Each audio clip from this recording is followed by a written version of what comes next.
السلام علیکم ورحمۃ اللہ وبرکاتہ۔ اعوذ باللہ من الشیطان الرجیم۔ بسم اللہ الرحمن الرحیم۔ فذکر فما انت بنعمت ربك بكاهن ولا مجنون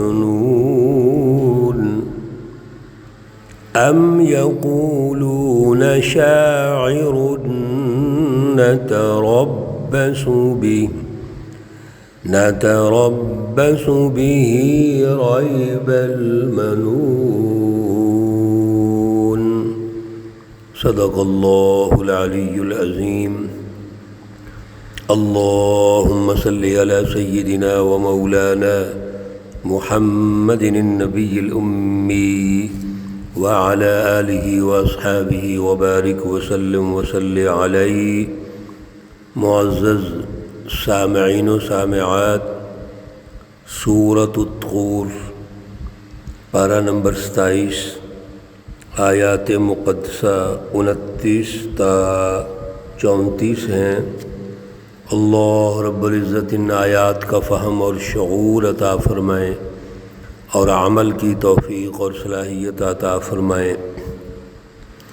گزشتہ 2 دروس میں اللہ رب العزت نے ان المتقین سے متقین مومنین سچی جماعتوں کے انعامات، اعزازات، ان کا پروٹوکول ارشاد فرمایا ہے، اور 2 باتیں زیادہ ہائی لائٹ ہوئیں۔ یہ جتنی بھی نعمتیں اللہ ان کو عطا فرما رہے ہیں، جتنا عزت ان کو دے رہے ہیں، اس کی وجہ بما کنتم تعملون، ان کا عمل و کردار ہے۔ تو یہاں سے ایک میرٹ طے ہو گیا کہ اللہ رب العزت کسی کے عمل کو ضائع نہیں کرتے۔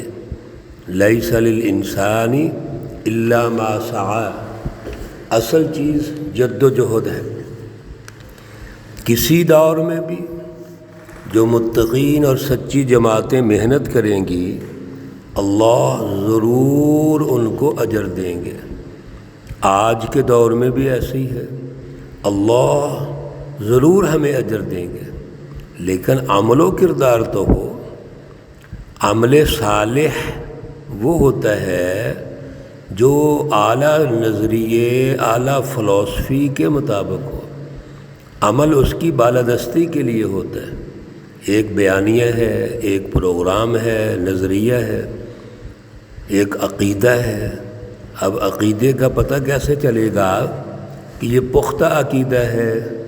اس کے لیے عملی سسٹم کی ضرورت ہوتی ہے۔ دوسری بات اللہ رب العزت نے جو یہاں ارشاد فرمائی ہماری تربیت کے لیے، کہ جنت میں جب جنتی لوگ آمنے سامنے بیٹھ کے بڑے ماحول، خوبصورت ماحول میں گفتگو کر رہے ہوں گے اور اعلیٰ تختوں پر بیٹھے ہوں گے، تکیے لگائے ہوئے ہوں گے، تو وہاں پر ایک مکالمہ ہوگا۔ اس مکالمے کے اندر بڑی اہم بات یہ ہے میرے عزیزو، اور یہ تو اصل میں ہمارے لیے ہے خصوصی طور پر متقین کے عنوان سے، کہ ہم دنیا میں بھی اپنے گھروں میں اللہ سے ڈرتے تھے۔ اللہ رب العزت نے ہم پر بڑا احسان کیا، ہمیں جہنم کے عذاب سے بچایا۔ گویا ہم اللہ کو پکارتے تھے، اللہ رب العزت کا قرب حاصل کرنا چاہ رہے تھے، اور اس کے لیے جد و جہد کرتے تھے، اور ہمارے دلوں میں ہمیشہ اللہ کا خوف، ڈر اور رضا ہوتی تھی۔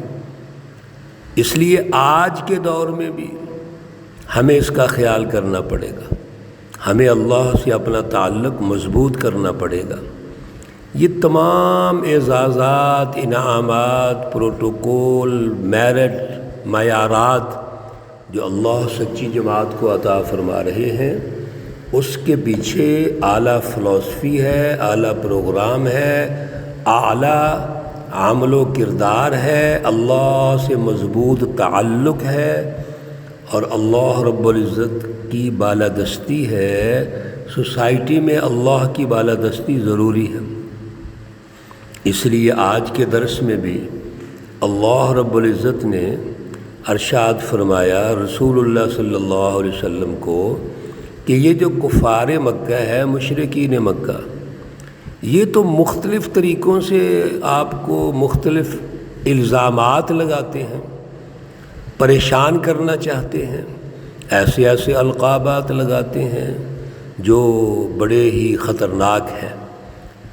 تو اللہ رب العزت نے اس کا تجزیہ ارشاد فرمایا، ان کا ذہنی تجزیہ، ذہنی تحلیل و تجزیہ اللہ نے ارشاد فرمایا کہ ان کے ذہن کو سمجھیے، مائنڈ سیٹ دیکھیے، لہذا آپ ایسے کیجئے، فذکر، آپ ان کو سمجھائیے، فما انت بنعمت ربک، پس آپ نہیں ہیں اللہ رب العزت کے فضل سے بکاہن، کاہن، ولا مجنون، اور نہ مجنون ہیں۔ اے رسول صلی اللہ علیہ وسلم، آپ کا کام ہے ان کو نصیحت کریں، ان کو سمجھا دیں۔ کیوں؟ آپ تو اللہ کے نبی ہیں، اللہ کے رسول ہیں، سچی رہنمائی لے کے آئے ہیں، اللہ کے نمائندے ہیں، آپ تو اللہ کی بالادستی چاہتے ہیں، لہذا اللہ کے فضل و کرم سے آپ سچے ہیں، سچے رہنما ہیں، نہ آپ کاہن ہیں، نہ آپ مجنون ہیں۔ رسول اللہ صلی اللہ علیہ وسلم کو یہ کاہن کہتے ہیں۔ جس طرح کوئی وحی کے نزول سے پہلے جنات یا کوئی شیطان آسمان کی طرف جاتے تھے، مالا اعلیٰ کی طرف، کوئی خبر ایک آدھ لے لی اور اس میں جھوٹ شامل کر کے وہ کاہنوں کو بتاتے تھے، تو ان کا یہ خیال ہے کہ شاید رسول اللہ صلی اللہ علیہ وسلم کو بھی کوئی جنات آ کے بتا دیتے ہیں، کوئی اور مخلوق بتا دیتی ہے، اور یہ اللہ کی خبریں دوسروں تک پہنچاتے ہیں۔ نہ ہی آپ کاہن ہیں اور نہ ہی آپ مجنون ہیں، دیوانے ہیں۔ یعنی دیوانہ کیا ہے؟ جو مرضی بات کرتے، جس کو کوئی طریقہ کار ہی گفتگو کا نہیں آتا۔ اعلیٰ پروگرام اور اعلیٰ فلسفی پیش کرنے والے کو، سچی رہنمائی پیش کرنے والے کو دیوانہ کہہ رہے ہیں۔ کتنی عجیب بات ہے یہ۔ پھر رسول اللہ صلی اللہ علیہ وسلم کو شاعر کہتے ہیں، کبھی اور برے برے لفظوں سے یاد کرتے ہیں۔ تو اللہ رب العزت ان کا تجزیہ پیش کر رہے ہیں کہ ام یقولون شاعر، یا آپ کو یہ شاعر کہتے ہیں۔ نتربص بہ ریب المنون، نتربص، ہم منتظر ہیں، ریب المنون، گردش زمانہ پر۔ جس طرح ایک شاعر شعر کہتا ہے، وہ خیالی پلاؤ پکاتا رہتا ہے، خیالات کی بنیاد پر وہ ایک شعر کہہ دیتے ہیں، لیکن گردش زمانہ اس کے خیالات کو دفن کر دیتے ہیں، یعنی وہ کچھ اور بات کر رہے ہیں، زمینی حقائق کچھ اور ہیں۔ تو کیا رسول اللہ صلی اللہ علیہ وسلم اللہ کی جو رہنمائی دے رہے ہیں وہ ایسا کر سکتے ہیں کہ وہ شاعر ہیں؟ اگر آپ ایسی بات کرتے ہیں تو قل، ان سے کہہ دیجئے، تربصوا، تم منتظر رہو، انتظار کرو، فإنی معکم من المتربصین، بس بے شک میں بھی تمہارے ساتھ منتظر ہوتا ہوں۔ کہ ٹھیک ہے، اگر تمہارے دماغ میں کوئی ایسی چیزیں ہیں کہ میں شاعر ہوں، ایسی بات ہے، منفی اور لایانی بات، تو انتظار کر لیتے ہیں۔ کیا مطلب؟ کہ حضور شاعر تو ہے ہی نہیں، آپ تو خیالی گفتگو ہی نہیں کر رہے، وقت کے ساتھ ساتھ پتہ چل جائے گا، انتظار کرو، اس گھڑی کا انتظار کرو، وقت کا انتظار کرو، جب انقلاب آئے گا اور ہر چیز واضح ہو جائے گی۔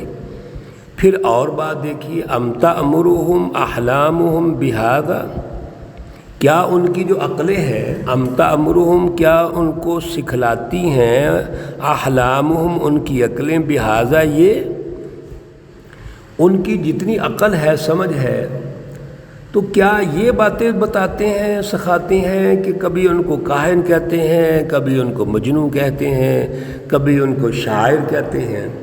اللہ نے بڑی پیاری بات فرمائی، ام ہم قوم طاغون، یہ لوگ سرکش ہیں، یہ شرارتی ہیں، یہ ظالم ہیں، یہ متکبر اور ضدی ہیں۔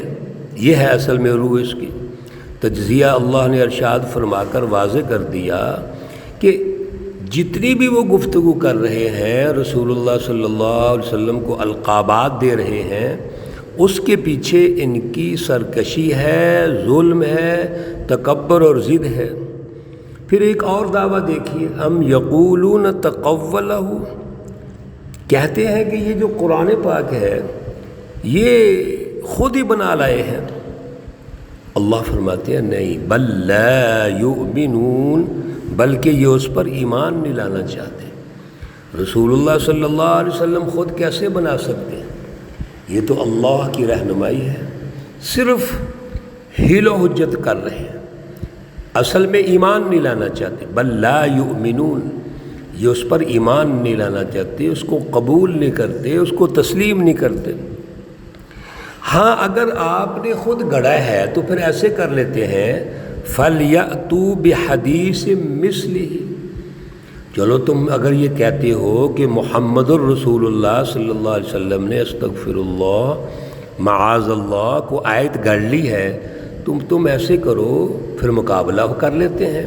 فَلْيَأْتُوا، پس لے آؤ، بِحَدِيثٍ مِثْلِهِ، اس جیسی کوئی بات لے آؤ۔ حدیث نکرہ کا صیغہ ہے، کوئی بات بھی چلو لے آؤ، کوئی آیت، کوئی لفظ، کوئی چیز، ان کانوا صادقین، اگر تم سچے ہو، اگر تم یہ کہتے ہو کہ رسول اللہ صلی اللہ علیہ وسلم خود بنا لیتے ہیں تو آپ بھی بنا کے لے آؤ، لیکن ایسا وہ نہیں کر سکے۔ قرآن پاک میں اور جگہ بھی اللہ نے چیلنج کیا ہے ان کو، وَإِن كُنتُمْ فِي رَيْبٍ مِّمَّا نَزَّلْنَا عَلَىٰ عَبْدِنَا فَأْتُوا بِسُورَةٍ، کوئی چھوٹی سی صورت بنا کے لے آؤ، لیکن فَإِن لَّمْ تَفْعَلُوا وَلَن تَفْعَلُوا، وہ ہرگز ایسا نہیں کر سکتے، ان کے اندر اتنی جرأت ہی نہیں ہے۔ کیوں؟ یہ انسان کا کلام تھوڑا ہے، یہ تو اللہ کا کلام ہے، اور اللہ کے کلام کا مقابلہ کون کر سکتا ہے؟ یہ تمام تر ان کی ذہنی حالت کو اللہ ارشاد فرما رہے ہیں۔ میرے عزیزو، یہ شیطانی جماعتیں ہر دور میں ایسے کرتی ہیں۔ آج کے دور میں بھی منفی پراپوگنڈا، منفی چیزیں، نان ایشوز کو ایشو بنا کے پیش کرنا، غلط ماحول پیدا کرنا، یہ ان لوگوں کی فطرت ہوتی ہے۔ اللہ ہمیں محفوظ فرمائے۔ اللہ رب العزت تمام بیماروں کو شفائے کاملہ عاجلہ مستمرہ عطا فرمائے۔ اللہ رب العزت تمام مرحومین و مرحومات کو جنت الفردوس میں اعلیٰ مقام عطا فرمائے۔ ربنا تقبل منا انك انت السميع العليم وتب علينا انك انت التواب الرحيم، وصلى الله تعالى على النبي الأمي محمد وعلى آله وأصحابه أجمعين برحمتك يا أرحم الراحمين۔ السلام عليكم ورحمة الله وبركاته۔